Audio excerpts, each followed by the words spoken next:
ও পুটিমারির বাবারা, কিভাবে আল্লাহকে ডাকবা? দোয়ার কত পাওয়ার আপনাকে কি দিয়ে বোঝাই? দোয়ার চেয়ে পৃথিবীর জমিনে অন্য কোনো পাওয়ারফুল ইবাদত পৃথিবীতে নাই। আল্লাহর নবী বলেছেন 3377 নম্বর হাদিস, তিরমিজির বর্ণনা।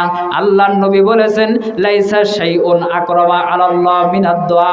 ও দুনিয়ার মানুষ রে, শোনো শোনো, দোয়ার চেয়ে অধিক মর্যাদার বিষয় আল্লাহর জমিনে পৃথিবীর ওপরে আর কিছুই হতে পারে না। সুবহানাল্লাহ।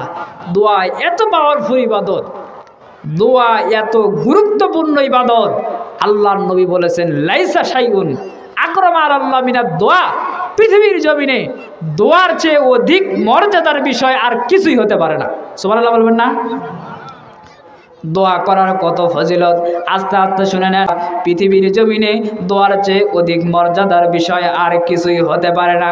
ছায়া দেখেন, আপনারা শুনেছেন বুখারীর বর্ণনা, আল্লাহর নবী বলেছেন ও দুনিয়ার মানুষ শোনো, বনি ইসরাইলের একজন মানুষ 99 জন মানুষ খুন করেছে, পরবর্তীতে 100টা মানুষ খুন করেছে।